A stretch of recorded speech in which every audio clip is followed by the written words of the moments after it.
Welcome to the Explore Words, Discover Worlds podcast presented by Bradford Literature Festival.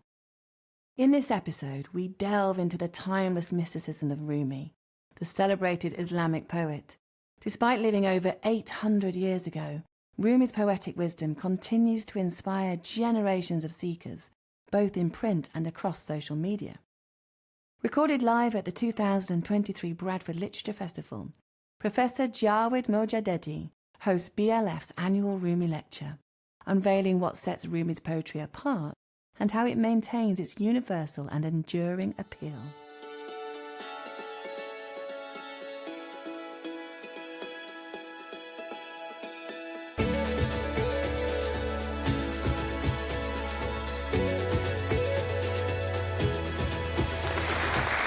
Thank you very much. My name's Akil Ahmed. I want to welcome you to this the Rumi lecture on behalf of the Bradford Literature Festival. It's something that we do every year and something that we're really proud of and really interested in. And so we're very lucky today that we have for this year's lecture, we have Professor Jawed Mojaddedi. All right, I think I got it right. Probably got it wrong, but obviously, Jawed is a professor of religion at Rutgers University, and he is an expert in early and medieval Sufism, and has translated 5 volumes so far of Rumi's Masnavi as Oxford World's Classic editions. Now, today, what we're going to have is a lecture for about 35 to 40 minutes, followed by a question and answer session that I'll moderate on behalf of Jawed. That's okay. So I'm just going to hand it over now to Jawed, who's going to give us a fantastic lecture on Rumi, and then we'll have some questions. So over to you, Professor. Yes. Thank you very much, Akil, for your generous introduction, and thank you everybody for coming. I don't want to have my backs to anybody, so I'm going to probably just swivel around. That's probably the best way to deal with it. And yes, Assalamu alaikum, Eid Mubarak, and welcome everybody. It's very good timing this year, and what I want to do in this lecture is to provide something that could be useful as a starting point for discussion, to leave plenty of time for discussion, in that I'm able to read it through the Persian. I know how to situate Rumi in Persian, and I think there may be people who know Persian and can we can discuss my observations. But for many people, that might be new, and understanding how he stands out in Persian and what that might have to do with his phenomenal popularity in translation, that's the issue that I'm exploring. And of course, in questions we can discuss anything within the time limit. So I have a time limit because it's a festival and somebody else is coming in. So I'm going to be prompted. I've asked for that. That's perfectly. Don't be alarmed. And I'm going to be compliant. And but outside we can continue discussions about things. So the best way to keep time for me, because I could just go on for hours, is to stick roughly to a script, and which is a number of pages that should be about 35 minutes. So that's my plan, and I shall start. So I don't really like reading, so I might go off script, but I'm going to keep within the parameters, the lines of the soccer pitch. So some people might not be aware of this, but in the 19th century, Omar Khayyam was the most widely read poet in English. So this phenomenon of Rumi being the best-selling poet in the English language is not actually unprecedented. And one thing people have observed, if we had time to do so, about the Khayyam phenomenon, is that he was translated by Edward Fitzgerald, who knew Persian, but chose to translate very creatively. He really reinvented Omar Khayyam, and so the popularity was largely because of Fitzgerald rather than Omar Khayyam, who was a surprising choice for someone to be a best-selling poet in any place, because in Persian even, he's not considered one of the greatest poets. Some people argue that since then, there's been a kind of a pizza effect, and people have started to appreciate him more, but he was not primarily a poet anyway, and he was not a Sufi, although Fitzgerald did try to present him in that light. It's not just me saying he's not a Sufi, there are Sufi authors who write about who was and who wasn't, and he's never included. So a question comes as Rumi is, So is Rumi's popularity a case of misrepresentation, or is there something in the original Persian that corresponds to what makes him so popular in English? Is it a case like Khayyam, or is it actually something that really is there about Rumi? And one place we're safe in is that Rumi is considered, or Maulana, Mevlana, he's not really called Rumi in the Muslim world. This is an Orientalist chose that name because Muslims have many parts to their name, and that's the shortest part. So that's what we all know him in English language as Rumi. But one thing to be safe in your knowledge is that he is considered one of the greatest poets in Persian language, both in Persian-speaking countries today, but also beyond where Persian literature has been influential. In fact, many of you may be familiar with Qawwali, and one of the most famous Qawwali songs is the song Allahu, and that begins with poetry from Rumi. A poem which has the refrain Allahu is actually the basis and foundation, and then it goes on to different languages, not just Persian. So I want to beginning with sort of uncontroversial big issues before homing in on some specifics. So when it comes to big issues, really obvious, hardly stated about Rumi when you're familiar with the original, is that his output was huge. He has a massive Masnavi, this poem that I've been translating, and I've translated 5 volumes of the 6 so far, which is about 20,000 verses so far, and another 5,000 to go, or about 2,000 now. And not only that, he also has published one of the biggest collections of shorter lyrical poems. His Divan, known as Divan Shams Tabrizi, the name of his master, is got 30,000 verses. It's one of the longest. And both of these within about 25 years, the last 25 years of his life. So that should tell us that he did have this passion to communicate through poetry. He was, in the last part of his life when he was writing, he wanted, somebody who's producing so much wants to communicate his message through poetry. And then when you look at specific poems, you can notice that there are distinctive aspects of his poems that also confirm that he wants to communicate and make an impact. So the most obvious thing there is that he very often addresses the reader in the second person. And in Persian poetry, this is not that common.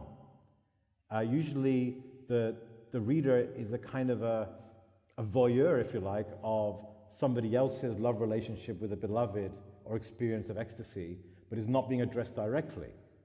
But Rumi does so directly in his lyrical ghazal poetry. So that stands out, but also in his Masnavi poem. And there you can really show you something really big that he's done. I think a lot of people can relate to. I want to make this accessible. So he begins this 26,000 verse poem with an address to the reader. Listen. And there's more to it than just that he's addressing the reader directly, which is a no-no in Masnavi writing for most poets.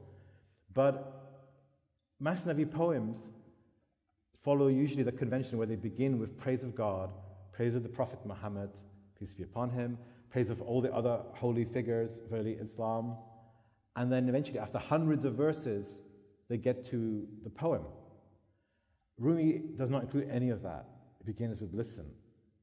He doesn't even include what everything a Muslim does begins with, Bismillahir Rahmanir Rahim, the Basmallah, the phrase, which everything Muslims do, they begin with that. He doesn't even include that, and it's not a sacrilegious, deliberately being offensive issue. The translator Nicholson actually puts it in his translation. It's not there in the Persian. And in the Whirling Dervishes, followers of Rumi, they have an explanation.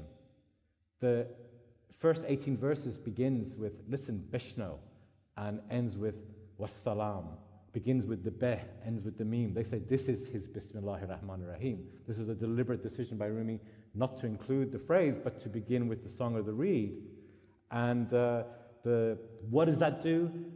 What is the effect of that? Well, rather than beginning at a really formidably high place and hundreds of verses getting down to the level of the reader, he immediately is going to the reader, even skipping the Bismillahir Rahmanir Rahim and putting something else, Song of the Flute, which at that time was a modest, humble kind of instrument and not exotic, esoteric instrument that symbolically it's become today. So he's starting at the level of the reader in a very deliberate way, breaking all conventions. With his ghazal poems, he has many poems which begin with addressing the readers directly. O lovers, ey ashiqan, ey ashiqan. There's a number of poems beginning in that way. And in ghazal poetry, this is not considered great style to be too direct. And he also talks about subjects that are not within the very limited repertoire of ghazal poetry. The ghazal lyrical form usually is about convivial gatherings, the wine cup server, and the unrequited love from the beloved. Usually it's around those themes, sometimes nature. Rumi writes about so many different things, including one that's quite topical this week. He has a very famous ghazal which begins, Ey qawme be hajj rafte, kujayid, ma'shuk haminjast, bi'ayid. There's people who've gone on the Hajj. Where are you going? The beloved is right here. Come back, come back. The whole ghazal is actually about it's a kind of a critique, I suppose, of people going on the Hajj. This is one that's just showing the form of the ghazal with kind of a meter and rhyme. Hajj-bound pilgrims, where are you? Where are you? Your beloved's here. Come back without ado. Why make yourself so dizzy in the desert? God's here, your next door neighbor, if you but knew. If you should see the beloved's formless face, you'd then become the Kaaba and its Lord too. You've traveled to that house a dozen times, reach your own house's roof. This would be new. If you desire to see the soul's house now, first clear its mirror of rust that blocks the view. That house is fine and you've described its features. Share signs now of its Lord, if you can do. If you've come from the garden, show its flowers. If from God's ocean, pearls to prove it's true. Despite all this, may your toil be rewarded. It's just a shame your treasure's veiled by you. It's a bold, radical critique. It's not what you would expect out of one of the pillars of Islam, ritual of the Hajj.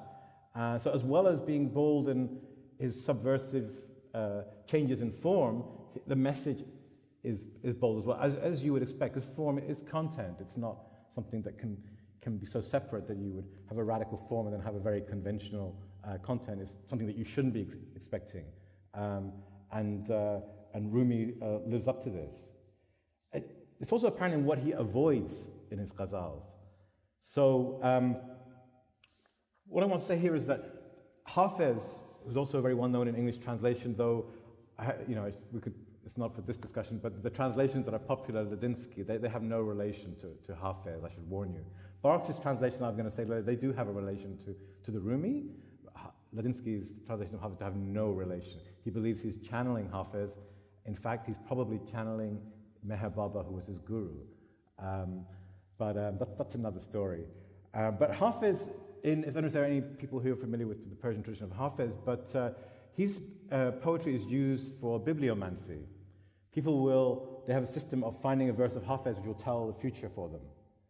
And if you know that the short horoscopes you sometimes get in free newspapers, they have a skill in writing in an ambiguous way that everybody can read something into it and say, well, that's what's meant for me, I'm a Cancerian or whatever. Well, Hafez writes in a very ambiguous style and multi-layered. So you can read Hafez in many different ways. So his divan is the one that's used for Fala Hafez. You can even, online you can do it, Fala Hafez. There are websites that do it, it's so big. Rumi's poetry will be useless for this because he's not interested in ambiguity. He's not interested in having to think about one line for a day like you could do with Hafez. He wants to make an impact now, to hit you in the gut, not to entertain your brain or get you intellectually thinking about it. And this is a deliberate decision. He has so many poems. He has written some like that, but his preference is not to write that way. He was trained as a preacher before he became a poet. And I think that might have something to do with him wanting to make an impact now and not write in this ambiguous way that poets like Hafez writes. And Hafez, for instance, you have Marxists and mullahs all love Hafiz and read him in their own way, and they'll argue about it for hours that that's what Hafiz means. With Rumi, you would not get so much. I was once asked by an Iranian press for selections of Rumi, and I sent them some selections, and then they said to me, "Oh, we didn't realize you were so religious." And I was just surprised, but I think that press was not interested in anything that mentions God. But Hafiz, you can read him and say, well, there's nothing religious in Hafiz, or you can read him and say he was a great mystic. The Naqshbandi Sufi Jami writes in his collection of biographies that we don't know if he was a Sufi Hafiz, but we use his poetry for our worship. So he has that ambiguous position, and I think that's quite common and it gets even more so in Sabke Hindi, the kind of poets like Beidel, but Rumi is not interested in ambiguity. He wants to have an impact. He also writes in a very experimental way, and I think that's to do with him wanting to be entertaining and keep people engaged. So one obvious thing is that in his Masnavi, his narratives, he will digress from the narrative at will and usually address the reader, and then go back to the narrative later. He doesn't just continue and like he's telling you a story, you can anticipate what's going on and sort of lose focus a bit and just get into a lull waiting like a bedtime story. He won't let you do that. He'll break it up and confront you. And some people have said that he's imitating the Quran, which doesn't tend to give very long narratives, but tends to break up and return to the reader again and try to make an impact on you rather than just tell you a story. Another aspect that I think is important to know about Rumi is that part of his experiment is to write in almost childlike style. So there is a poem that it might not come through so easily in many English translations. It's very popular in Persian. It begins Yar mara, qar mara, ishq jigar khar mara, yar tui, qar tui, khaja nagahdar mara. You might notice nearly every word is involved in a rhyme, and there's so many internal rhymes in this poem. But the big thing about it is that it's written like a child's poem. I have a beloved, I have a cave, heart-wrenching love fills me. You are that beloved, you are that cave, master, take care of me. You are Noah, you are spirit, the conqueror and the conquered. You are the breast opened up to the secrets in me. You are the light, you are the last day's trumpet. You are Mansur's fortune. Nur tui, sur tui, dawlati Mansur tui. You are the bird of Mount Sinai, the one wounded by your beak is me. You are the drop, you are the ocean, you are grace, you are wrath, you are sugar, you are poison, please stop harming me. And so on. It's almost a two-verse poem. There are a couple of other verses occasionally used in there, but you are, and then repetition, another no-no in ghazals, where usually they're very pithy and not a word is wasted. Rumi it's like half the poem is repeating you are. When you're listening in Persian to poetry, sometimes you need to wait till the last line to know who the poet is, because people write in a conventional style. With Rumi, you can usually tell by the first line. No one else would write like that. No one else would write a poem where you repeat you are. It's actually 29 times in this ghazal. It's just so then the question is, well, why is he doing something like that? And again, this desire to have an impact, to be direct, explicit, and not in an intellectual way, but in a more of an emotional and spiritual impact on the reader. I think it's obvious by these decisions that he's making, because he could write. He's written some very sophisticated, what we call macaronic, multilingual poetry, which are just incredible, including Quranic exegesis, one verse, one hemistich in Arabic, the next one in Persian, interpreting, and so on, line after line of a poem, which I don't know if other poets like Hafiz would even be able to do, but he chooses to write you are this, you are that, for his own purposes. And we know from his biography that he left scholarship himself.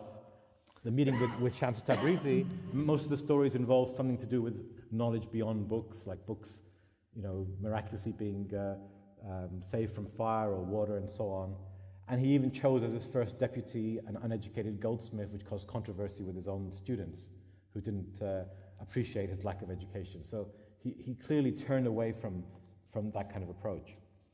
So I think that these show some of the aspects, we're okay in time, of Rumi and the Persian that I wanted to share with you. So what about in English? Do we see any of these aspects in translation? And are they actually part of what makes Rumi attractive to readers? So when it comes to accessibility, I feel like the popular translations of Barks have got it right and the academicians have got it wrong, personally. Because one of the reasons I say this is that I was given Nicholson's translation and commentary when I was 17 or 18 by my landlady at the time in Bristol, in England. I was brought up in Britain. And she said she got it in a jumble sale in Glasgow for 50 pence. It's like several volumes, actually. It's a pretty good deal. And I'd had a dream that a hand gave me Rumi's Masnavi about probably less than a year before then. So I thought, this is my dream. And I had these books, and I had them in my top shelf in my dorm room in University of Manchester. But it was so frustrating because I couldn't read much into it. I found it really difficult to read because Nicholson's translation, inevitably we all translate people in our own image, unconsciously. And he's a very philologist, academician. He translated Rumi like a complicated thinker, with so many parentheses and turgid prose, that for me it was unreadable, and I know a lot of people find it difficult. And then when I went to study Persian in the Middle Eastern Studies department in Manchester, I was so happy in the second year we read Rumi. Rumi's one of the simpler poets to read. He's not a complicated poet. You read Hafez in the third year and Nizami in the fourth year. But Rumi is not at all like that. He's more like the kind of popular free verse style that the likes of Coleman Barks have made into a best-selling phenomenon. So I think in terms of accessibility and directness, that's something that they have more than the academicians. And being an academician myself, I need to say that Rumi turned away from that kind of lifestyle. So he'd probably be turning in his grave to think that academicians are claiming that we know best about Rumi when he himself rejected that way. Experimental innovations, you could argue that translating Rumi in a kind of free verse Walt Whitman style is an experimental innovation, and it's also designed to make it more appealing to the readership, just like Rumi's experiments were designed to make it more accessible and impactful to the readership. So there's something you could say there in terms of looking at the issues of form at the moment. And then, of course, the message is important, and the message of Rumi is, what I say is that it shouldn't be a surprise that it's radical, because he's making, the form is also a sign of the content, and he's making so many radical subversions. It would be like expecting a punk rock song to be about ironing handkerchiefs. It's just not going to happen. Of course, if somebody is writing a poem and he's breaking all the rules of prosody, you're going to expect that it's going to be something radical message. We've seen the Hajj poem, the you are the light and you are grace, but you're also the pot and the water and poison and sugar, mundane things as well as sublime things. And, I got it here now. So it's another ghazal that often goes unnoticed. This is a ghazal where it repeats nearly every line, didn't I say, maguftamet.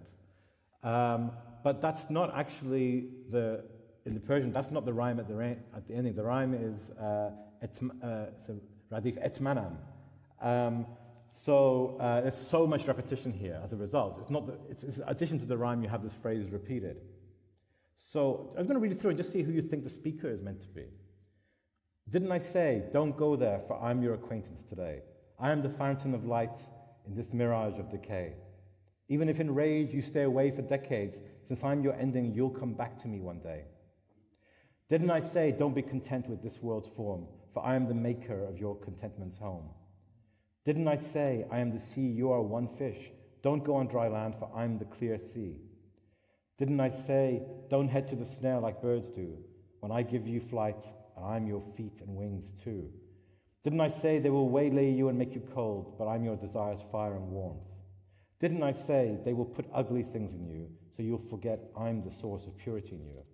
Didn't I say, don't ask of the servant's affairs' origins, when I'm the designing creator beyond directions? If you have a lamp-like heart, learn the road to home, and if you're godlike, know that I'm your Lord. The speaker is God. Many people just don't want to see it, and they'll try everything. The speaker is God, but Rumi knew that people might not want to see it because it's such a subversion that in the last line, and if you're godlike, know that I'm your Lord, he signs off as God. Wagar Khuda sifati danke kad khudat manam. Twice for good measure he mentions Khuda. The style of Persian poetry is to use the poet's name somehow within the final verse, and it's just not a coincidence. So that radicalness of message is something that which shouldn't be a surprise. And that closeness to God is something that's celebrated in Rumi's poetry, I think, in translation as well. God's immanence and almost tangible presence in our lives. In fact, the most quoted verse it's the last I'm going to sort of discuss here, the most quoted verse in America today, is usually the first two lines of this. Apparently Brad Pitt has a tattoo of it as well, the first two lines. Out beyond ideas of wrongdoing and right doing, there is a field, I'll meet you there. When the soul lies down in that grass, the world is too full to talk about. Ideas, language, even the phrase each other doesn't make any sense. So you have here, in addition to a meeting and the idea that each other doesn't make sense, it refers to mystical experience, being beyond what one can grasp intellectually or even expressed with language. And that's all part of the popular appeal of Rumi. This is the most quoted verse in America, especially in weddings, I should say. And I think that's where there is an issue, because Akhil was just telling me about this meme about Rumi writing about God, not your boyfriend, or in this case, your fiancé or soon-to-be husband or bride.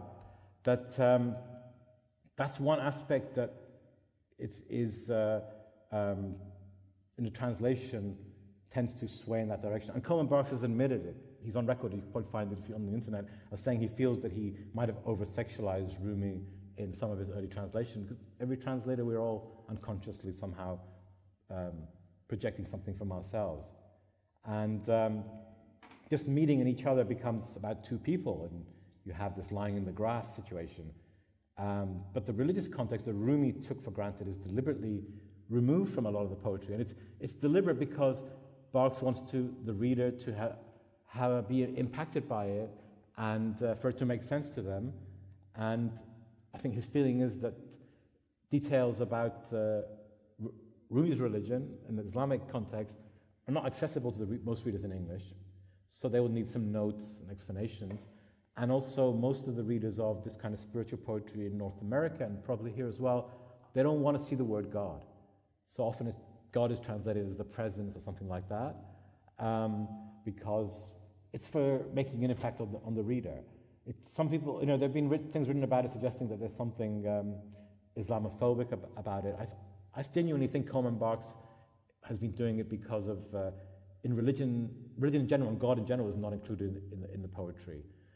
There are definitely there's a knock-on effect, and a lot of people do not associate Rumi with Islam, which is obvious because when there was so much rise in Islamophobia in North America after 9/11, I was there in Manhattan 9/11, Rumi's popularity was not affected in the slightest.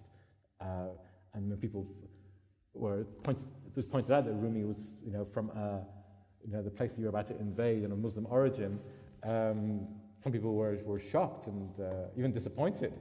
I remember being at Thanksgiving dinner in America, and people almost couldn't eat their food when they found out. They were so shocked, and I was glad that they learned, because it was one of the things that was a driving force to do this work, is to put it in context, and people see that something that is so impactful in their lives comes from an Islamic context. And Muslims have the same kind of aspirations and experiences and feelings as anybody else, rather than the usual stereotypes that get bandied around. In the original Persian of this poem, it's there already, the terms that Barks translated as wrongdoing and right-doing, they're not actually the problem here. In the original, actually, it's kufr and Islam. It's unbelief and Islam. So it's beyond unbelief and Islam in the original. But it's the later lines that are deviating from what Rumi is writing about. Because it's not lying down, literally in Persian, it's putting the head to the ground, which is what we usually say is prostration. So and it's the Arif, the mystic, who's doing it. So it's nothing to do with a couple. When the mystic reaches it, they put their head down to the ground. The Muslim position of prostration in the Muslim prayer, because this is beyond Islam, unbelief, and even put the locality, it's even beyond jaw, space, it's place, it's beyond everything. So, I think just to wrap up, although Bach's translation here, and it's his most popular translation of all, it misses out and it misunderstands part of it, you can still say the overall point about closeness to the point of being difficult to tell apart is the same in poems, even though another human being is brought in this example. So I don't know if I'm being over-generous, but I'd like to think that the Rumi that's so popular in English is not a total reinvention of the original, even if the love that he expresses is assumed often mistakenly to be to another human being. And it's complicated by the fact that Shams Tabrizi is his mentor, another human being who's also the manifestation of the divine. And Rumi does write, Shams is my God, and there's a kind of a play because it's the name of a person, also it's the sun, which is a symbol for God, and he's kind of taking advantage of that in that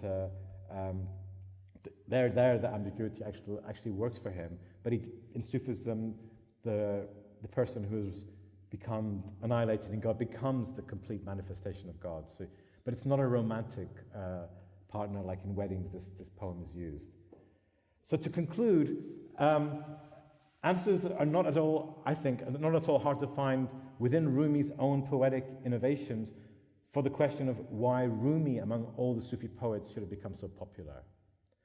It is difficult to find an answer for that for someone like Khayyam. It doesn't make sense. It's all to do with the reinvention of the translator, clearly in his case. But with Rumi, I think there are some clear reasons why. That desire to communicate directly, explicitly, make an immediate impact, eliminate distances and barriers, like we saw with the beginning of the Masnavi and the direct address of readers in his ghazals, to move people beyond an intellectual level, a total lack of interest in stimulating people intellectually for hours, and instead wanting to make a direct impact in the gut for somebody rather than in their brain. These things hopefully make it, for us actually it would be difficult to see how the popular translation of poetry would have become so successful without these being in the original. That's what I'm saying. All right. Okay. Well, thank you very much, Javed, for that. Before we just go over to some questions, a quick question, a quick point. If you just want to tell us a little bit about your work as well with regards to Rumi, and what does it mean for you after all these years of delving into him? What's your take then on Rumi, your personal take, rather than some of the work that talking about other people's work, etc. So if you just tell us a little bit about your work and actually what you take away with regards to the work of Rumi.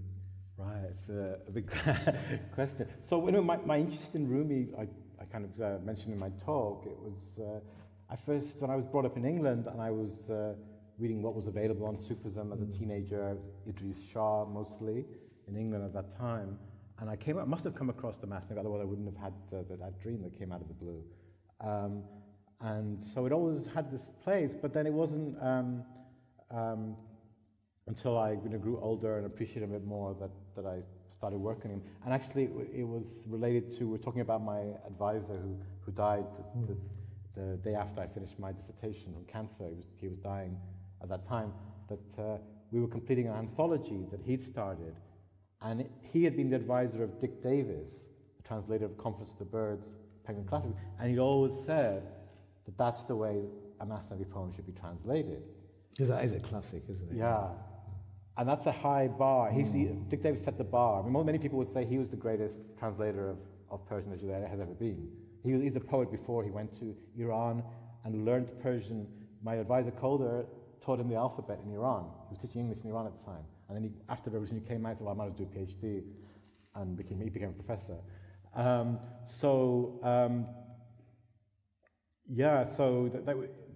Doing it the way that I did was really because we were doing something to honor our advisor who died. A couple of us were working on this, and so I did it that way. And people said, you should do the whole thing. This is the way it should be done. And it wasn't really my original idea, it was my advisor. People often say, well, you must have read a lot of rhyming poetry. And to be honest, I didn't. And when I was a teenager, I was not really into rhyming poetry. And the only thing I can think of is that I had memorized the 1960s lyrics of Bob Dylan when I was a teenager. And that must have had an impact. That's the only thing I can think of when it comes to rhyming. Somewhere it was in there to come out again and doing the translation this way. But really it was Norman Calder who I remembered what he'd said. It needs to be done that way. Rumi himself, he's somebody that experienced both the world of scholarship and what's beyond it. And I suppose that's how I relate to him, because I'm an academician, but also I mentioned I had that dream, but you have experiences that are beyond the knowledge of academia. You see the limitations of academia. And that happened actually relatively early in my career. I was working at a prestigious encyclopedia at Columbia University at the time of 9/11. That's why I was in Manhattan. And I kind of saw some of the limitations and ego and things like this, too much going on there. And I found that much more inspiring the way of the mystics. So it was a great escape for me to be working with a mystic poet. But I ended up making that was a time when in America, to be honest, nothing to do with me. In America, people were hiring in religion departments for an Islam person because they didn't have many. Yeah. And the religion department, many of the people hiring the committee, they didn't really know much about Islam, but they knew something about Sufism, and they knew about Rumi. And so I think that helped me get my job.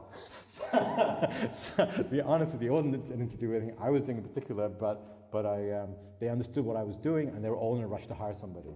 Yeah. And I know, I think he's talking now, Reza is here, Reza Aslan, yeah. and he probably tells the same story with him. He was in Iowa, and he was the only person in the whole state they could get on radio to talk about Islam. And so that's really how he got into this. Otherwise, he was doing the Iowa creative writing course on the way to becoming a novelist or something. It sort of completely went on a different trajectory, and that's kind of what happened. And Rumi, to you now? Yeah, I mean, it's a pleasure. It's a labor of love. I get so much out of reading him, so I'm very lucky to be working with him, reading with him. He's always uplifting. He's very positive. A lot of actual Persian poets, especially the ghazal poetry, it's about suffering in love and unrequited love. And Rumi is more uplifting and positive about the possibility of hope, getting up again, trying again, and that closeness, immanence of the divine. The only thing keeping you apart is yourself. You're the problem, and your imagination of being distant from the divine. That's the only thing, and that enthusiasm he has, and for everybody to connect and to benefit from it. That I find really very therapeutic, you could say. Well, we've got some time for some therapy now as well, actually, with some questions. Mm-hmm. Anybody want to be the first person to put their hand up and ask a question? Usually, I've got somebody here down at the front. Just wait for the microphone, if that's okay. Thank you. Thank you for that. And thank you for talking about your sort of family experience as well. I've got an Urdu translation here. And the thing about the Urdu translation is I find that it's very close to the Farsi. Mm-hmm. So you can, really engage with it. But the question I wanted to ask you is, Rumi is, he does assume that the reader has got certain knowledges and certain behaviors, doesn't he? So do you think that the Western mind can just understand Rumi, or does it need to, for example, learn about, Islam, Farsi, or live in Iran or Pakistan or other places before they can really grasp what Rumi means? Right. Well, there's a famous story in Rumi's discourses about how he went to the city of Tokat, which is a Christian city, and they were Greek-speaking, and he preached to them. And when they got home, his disciples said, "Why were you even bothering? Even Muslims find it difficult to understand what you say." And then he said, "Didn't you see how they were moved to tears?" And then he starts off by giving the analogy of, different paths of a mountain, different roads to the Hajj. And then he says that actually these different traditions, it's like a tank of water, and the water inside the tank is undifferentiated, and you can't tell apart one drop from another. But the faucets, once it comes out of a faucet and takes a certain form and becomes congealed, then you can see then you see differences. That as soon as we start speaking in our own different languages and different ways of expressing it, then we start finding differences and disputes. But actually, in the tank, the water is the same. So I think Rumi would have been very in favor of connecting beyond Muslims. There's evidence in his own tradition's writings, and his own writings. Also in the Masnavi, he has many universalist stories and messages. What I think is, you make a very valid point, his immediate audience were his former students in the madrasa. But he was not teaching them madrasa, sort of Islamic law and theology. He was trying to teach them what he learned from Shams Tabrizi. But the language that they spoke was the language of the madrasa. So his Masnavi has many times more quotes of the Quran and hadith of the Prophet Muhammad than any other Masnavi poem, and also references to Islamic law, but he uses them in a subversive way. So for instance, the reference to Islamic law, in Islamic law, if it's water of a certain size, it won't be polluted, and you can still use it to clean yourself before prayer. It has to be a certain size before it can be polluted by something dropping into it. So he says, Shams Tabrizi drank wine. People complain about it. He says, yeah, he's an ocean. A bit of wine is not going to pollute him. You're just a little puddle. You can't drink wine. And then he quotes in Arabic the Islamic law rule about the amount of water to stay pure. So he uses things subversive. He has all the knowledge. He's got all the answers, but he uses it in a very subversive way. So I think you're right that there are a lot of references in the Masnavi that you need explanations for. So that's why in my version I do every verse, and I have notes to explain these allusions. Common Barks, because he wants to produce something beautiful, and he succeeded in producing something beautiful and impactful. He doesn't want to have notes for the poetry, or extensive notes, and he will translate selectively, so just miss out those complicated verses. It's all selective. So what I've tried to do is to do, I think we're in the same lines, to show that context and that background that he's using through notes. But it's important to remember that he's not using those references to make people become like seminary students. He was trying to move the seminary students to a different level, and that was the language that they spoke. So if you speak a different language but with the same ultimate aim, I don't think he'd necessarily be too much against it, like when he went to the Greek-speaking people. Well, is there a danger, I suppose, of it being, it's a bit like yoga, yoga taken away from ancient Indian kind of faith and tradition is an exercise.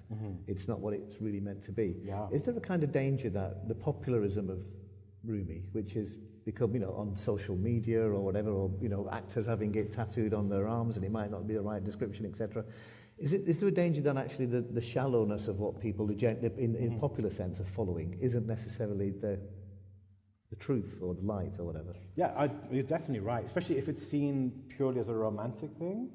That's certainly not. Hence the meme, my poetry is about my relationship with God, not about your boyfriend not calling you back. Yeah. But that's what people take of it, though, now, don't they? But in the average, in terms of popularism. Maybe. I know that there is a large readership who are interested in spirituality, and they in America we call it spiritual but not religious. And for them, their ultimate leader in the past is Rumi. They see him as spiritual but not religious. So if they're looking at it for the spiritual message, then and he gets some benefit from it, I don't think he would necessarily be too far against it. It's a shame that they don't follow the specific tradition of Rumi and don't realize that he followed a specific Sufi path. And I think that people who look at it get moved by it and want to look in more detail, they find that out. It's kind of the first impact is this, like I get students to come in class, and what have you've been exposed to? They come and they recite a verse. Often they'll be in tears because the verses are really impactful. People really love the Coleman Box translations. You've got to give him credit for that. But by the time they finish the course, they can go back to what they like reading, but they've got this enriched view of it, and they can put it in context and have an awareness of what they're missing. So I think it's people who are serious want to learn more, so they came to my course, or they read more books about Rumi, or they decide to read something that's not a selection, which has notes and background. So I think, yeah, you're right. If all we had was the best-selling and people were reading it as a romantic poetry, then yeah, they totally misunderstood Rumi. Because you can get a Rumi quote of the day every day on social media, and I follow that site. I'm not sure how many of them are correct as well, to tell you the truth. But the fact of the matter is, a lot of us follow it and don't necessarily know what we're looking at. But you're following it, so you know about the background. I know, and I know about the background. That's how shallow I am. No, that's the best combination, because you know what's between the lines. I think that's how it works best. Well, it's an entry-level drug, isn't it, in the sense that the social media thing is the entry-level. That's what you're hoping. That's the entry-level drug that will take you on a journey which will effectively get you to the real meaning, which is your book. Right, yeah, or you can read the popular stuff again with a new understanding. Yeah. And I think it can work. Barks got into this not because of a love affair, but because of a Sri Lankan Sufi teacher. He had Bawa Muhyiddin, Philadelphia. They still have his mosque there, and his shrine is one of the first Muslim shrines in North America. That was his teacher. So he was in some way trying to present this as true to Bawa Muhyiddin's teachings. So they're, and it's mostly his that you'll be getting in your social media. Although there are many imitators who are not as good, and don't even try to. He tries hard to faithfully render previous English translations by academicians like Nicholson and Arbery. So there is some relation to the Persian eventually. But yeah, I think that the way that you do it works best, having that background, being able to read between the lines, and when you read the poem that comes, if it has an impact on you, it's because you combine it with what you know that it's meant to be. Whereas somebody who doesn't have the background, maybe they're still thinking about their girlfriend, I don't know. If it works, it works, right? Do you have any more questions? Sorry, that lady over there. Yeah. Just wait for the microphone, please. Thank you. Hi, it's really lovely to see you in person and to hear you speak. There's a group of us who are studying the Mathnavi together, which is really an incredible process because with the different perspectives, it's like layers and layers of it get revealed. And if I'm reading it by myself, it just doesn't make the same sense. And every time I'm astounded by the depth and the beauty of what he's saying and the mercy, really, in the relationship with Allah and all the convolutions that get in the way of us really seeing things for what they really are. So I think it's had a big impact on all of us, and I might have missed this because I came in late, but I just wanted to ask you if you could say something more about the personal impact on you of doing this translation, because it's such an intimate thing to be doing that you get to know Mevlana in a very intimate way. So I just wondered if you could say a bit more about that. Yeah. Maybe I can tell you one, so it's quite a lot to say. So when I was doing book one, I would meet weekly with a friend at a sushi restaurant in the Greenwich Village in New York. And I was about 3/4 of the way through, and I said, I think, I'm getting to the climax of book one. And I'm doing it in order. And what Rumi does in book one is, he's taking you on this roller coaster ride. So you have these amazing stories like the guest who brings a mirror to Joseph, the lover who knocks on the beloved's door and says it is you. Those stories suddenly accumulate about 3/4 of the way through. But then suddenly the roller coaster goes right down again. And then you have the story of the person who thought he was a prophet because it reflected on him, and Bilam, the sage who fell through arrogance, Satan's pride. And it really impacted me, this sense of the false sense of security that that you have, and that the long way there is still to go. And Recently, when I finished book 5, something similar is going on. This is the penultimate volume, and a lot of it is to do with the remaining hidden attachments people have. It's also famous for having all the sexual stories, and I think that is a hidden attachment a lot of people have. It's certainly hidden in all the stories people are trying to hide it. That the different sexual activities they're getting on with, which they don't want other people to know about. And then while you have as the foil the story of somebody who has a locked closet and everybody's suspicious he's hiding something important there and he's corrupt, and actually it's his humble attire from when he was a shepherd and he just wanted to remember his humble origins. So I think that volume is a kind of, again, that roller coaster. It's reminding people that there's a long way to go and you people still have hidden problems, and in the 6th volume we're going to get to the actual climax. So it's like following a path with Rumi. You can't help but find it a learning experience. That there were many Sufi teachers that came to England and they would say that if I'm not here, read the Masnavi. And it's written to guide people. Some people said to me, oh, why don't you write a commentary on the Masnavi? And I was thinking, well, Rumi gives you a running commentary. He as soon as when I'm translating, if there's a verse that I'm unclear about, I just read the next few verses, and he gives you 3 more analogies and he explains what he's trying to say. There's never been a reason for me to look up a commentary. And in fact, most of the commentaries were written with a view to interpret everything as Ibn Arabi, which I don't think is accurate anyway. Because very soon after Rumi died, Ibn Arabi's ideas came to dominate Sufi thought. So yeah, he's like a guide to anybody who's reading it. He takes you by the hand, and he doesn't want to let you intellectualize it, but rather just take you on the ride with him, and it's some hell of a ride. That's really what I get out of it, I think. So you said that you've got one more book. Yeah. Then what? That's a good question. I've asked it now. You can answer it. Then I would need to write something more analytical. I'm supposed to write a 1-volume book on Rumi. There is a great book, a very well-researched book, the late Franklin Lewis. He died recently, a year ago. But it's 800 pages. Right. Even for my undergraduate students, it's not fair to give them that as a textbook for the course. So something that's more like 300 pages could be used for a course on Rumi. And I've been teaching a course on Rumi for a long time using my own materials. So I think that's probably the next step. And then some more analytical works on his Masnavi after having spent so much time on it, I think. Do you ever wake up thinking, oh, get out, go away, Rumi, I'm sick of this Masnavi and the like? I mean, what else would you like to do? I've been working a bit on Hafiz as well. I do have a bit of Hafiz on the side. A bit of Hafiz on the side for relief, definitely. But it's become a calling.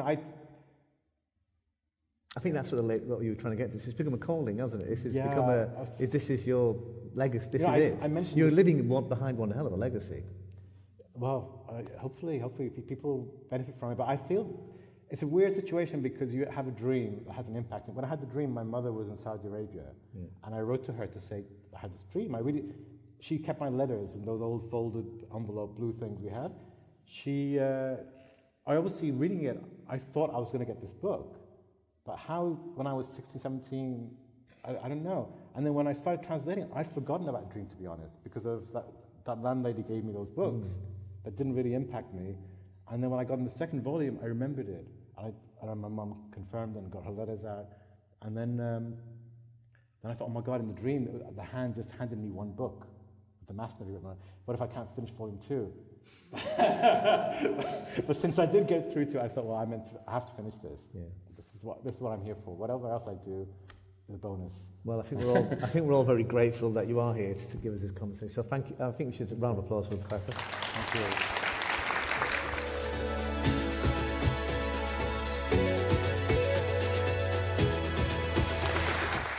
Thank you for listening. If you enjoyed this episode and would like to support the festival, please subscribe, share this episode with others, and leave a rating. Don't forget to mark your calendars as the Bradford Literature Festival returns for its 10th year from 28th of June to the 7th of July 2020.